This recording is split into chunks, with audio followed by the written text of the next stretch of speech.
warahmatullahi wabarakatuh. Di sini kami dari kelompok 6 akan memaparkan materi tentang aspek organisasi dalam studi kelayakan bisnis.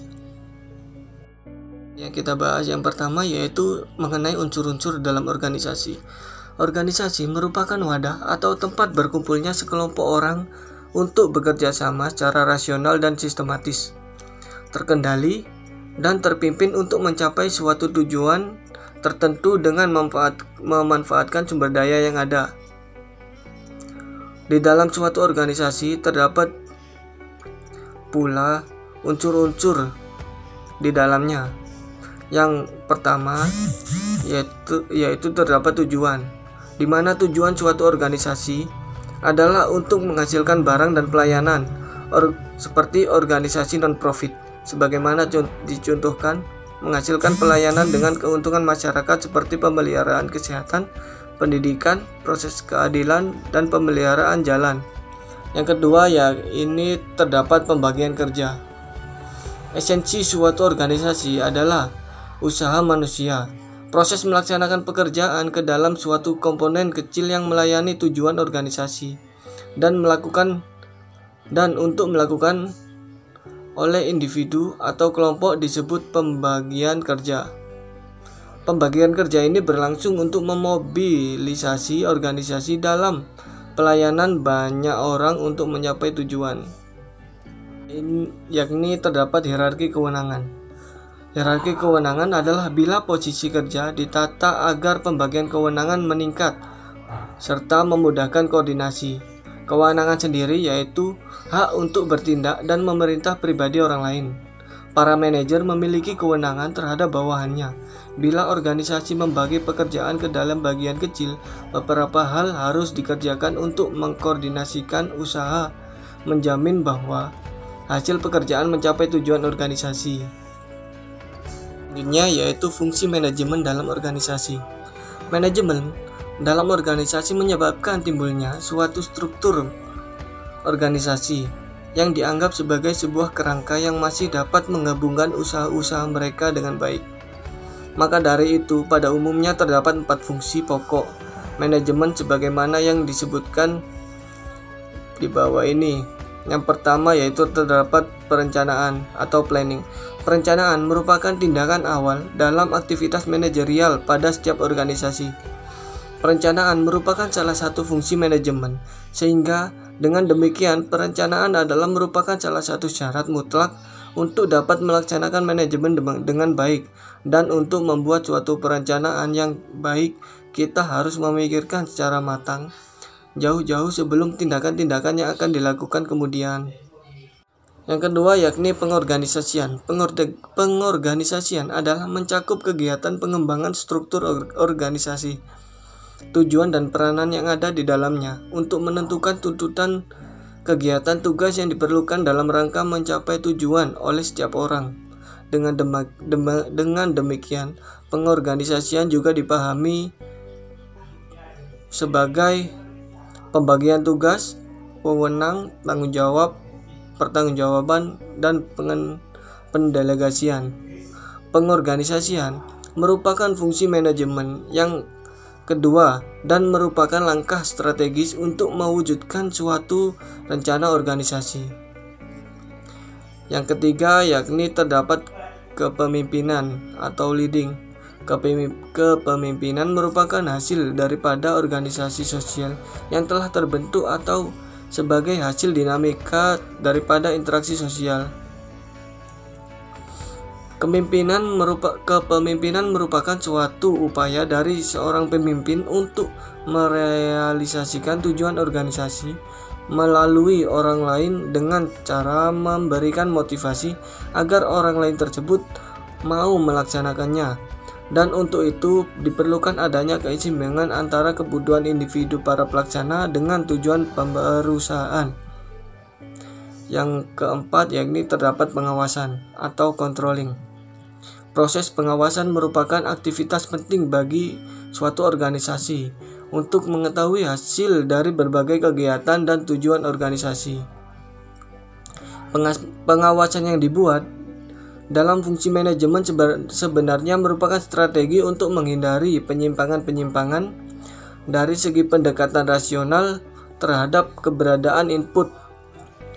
Dengan demikian, pengawasan terhadap aktivitas seperti penjadwalan dan ketepatan pelaksana kegiatan organisasi, sedangkan yang lain adalah pengawasan terhadap output atau standar produk yang diinginkan. Komunikasi dalam organisasi. Di sini memiliki beberapa pengertian dari komunikasi organisasi itu sendiri.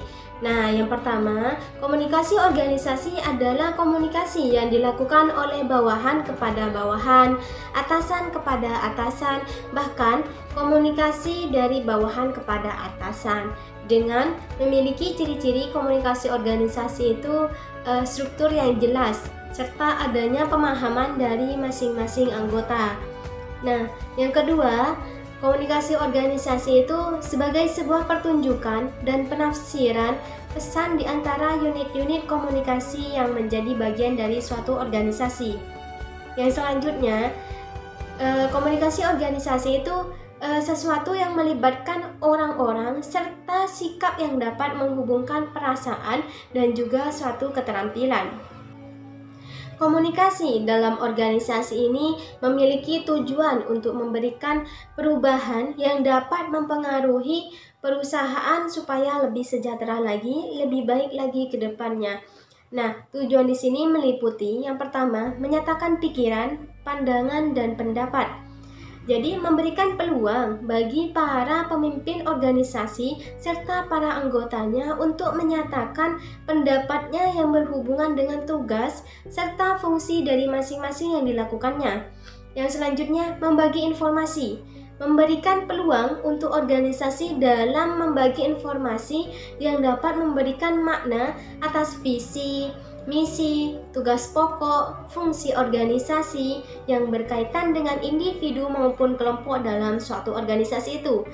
Nah, yang ketiga, menyatakan perasaan dan emosi. Jadi, perusahaan itu memberikan peluang dalam hal menyatakan perasaan dan juga emosi bagi para pemimpin maupun anggota dari organisasi itu sendiri. Yang terakhir yaitu tindakan koordinasi. Nah, mengkoordinasi sebagian atau seluruh tindakan yang berkaitan dengan tugas serta fungsi sebuah organisasi. Jadi, tanpa adanya komunikasi dalam suatu tindakan koordinasi, maka organisasi tersebut akan menampilkan aspek individual, bukan menggambarkan aspek kerjasama. Yang selanjutnya yakni peran teknologi dalam manajemen. Di sini ada 4 poin. Yang pertama, operasional. Nah, posisi operasional di sini sebagai supporting agency yang nantinya manajemen akan merampingkan struktur organisasi karena dalam penerapan teknologi dapat membuat sifat penggunaannya menyebar di seluruh fungsi organisasi. Maka dari itu akan meningkatkan kecepatan dalam merespon serta dapat mengetahui dengan mudah mengenai kondisi pada tiap sektor. Yang kedua, marketing. Pengeluaran biaya dalam dunia bisnis pastinya sangat diperhatikan, apalagi dalam biaya promosi suatu produk. Maka dari itu, dengan adanya teknologi di sini akan menghemat sistem promosi yang dilakukan karena melibatkan situs online dari segi operasionalnya. Pembuatan konten yang menarik yang nantinya dari berbagai aplikasi dapat menjadi salah satu upaya pemasaran yang akan terkesan menonton pada para konsumen. Yang ketiga yaitu planning dan decision. Kehadiran teknologi di sini dapat mengurangi resiko yang nantinya akan dihadapi oleh suatu perusahaan. Jadi peranan teknologi dalam proses perencanaan menjadi efektif dalam usaha, apalagi mengurangi biaya operasional suatu perusahaan yang dapat mempengaruhi profitabilitas suatu usaha. Yang selanjutnya, communication. Komunikasi dapat membantu akan terciptanya sumber daya manusia yang lebih efektif dengan target kinerja perusahaan yang tinggi. Selain itu, adanya teknologi nantinya dapat mengontrol administrasi yang relatif akurat. Yang selanjutnya yaitu kepemimpinan dalam organisasi. Kepemimpinan adalah sebuah proses oleh seseorang atau sekelompok yang mencoba untuk mempengaruhi tugas-tugas dan sikap-sikap orang lain terhadap sebuah akhir dari hasil yang dikehendaki. Kepemimpinan dalam organisasi juga menuntut kepekaan terhadap budaya yang terdapat dalam organisasi. Budaya dalam organisasi ini mempunyai fungsi antara lain menetapkan batas dan wewenang, memberikan rasa identitas kepada anggotanya. Yang selanjutnya, kepemimpinan pada organisasi sangatlah penting dikarenakan dalam keterampilan kepemimpinan yang baik dan efektif ditunjukkan untuk membangun dan mendorong dan mengenalkan budaya pada perusahaan yang kuat sehingga dapat memperoleh kekuasaan. Kepemimpinan yang efektif membutuhkan produktivitas, kepuasan kerja sama kelompok, semangat karyawan, dan koordinasi yang baik demi memperoleh tujuan organisasi. Mengembangkan keyakinan pada kepemimpinan merupakan tugas dan tanggung jawab seorang pemimpin. Yang selanjutnya yaitu gaya kepemimpinan. Yang pertama, gaya kepemimpinan karismatik. Gaya kepemimpinan ini adalah gaya kepemimpinan yang mampu menarik perhatian banyak orang karena berbagai faktor yang dimiliki oleh seorang pemimpin tersebut yang merupakan anugerah dari Tuhan. Yang kedua, gaya kepemimpinan otoriter.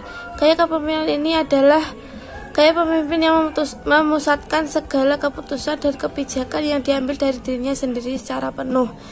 Segala pembagian tugas dan tanggung jawab dipegang oleh pemimpin yang otoriter, sedangkan para bawahan hanya melaksanakan tugas yang telah diberikan saja.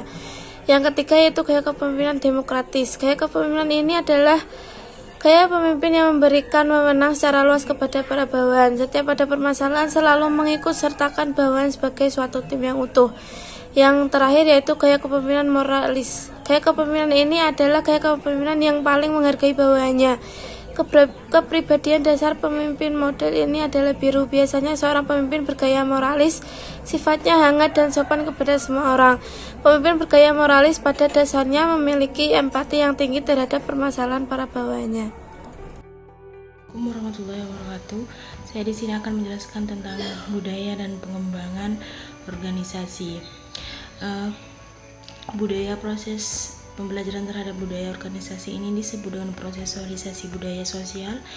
Proses sosialisasi oleh Sehin 2004 tanggal 18 dijelaskan mekanisme pengenalan budaya organisasi ini tentunya tidaklah terjadi secara tiba-tiba, melainkan perlu adanya proses komunikasi melalui interaksi-interaksi yang terjadi dalam setiap berbagai organisasi.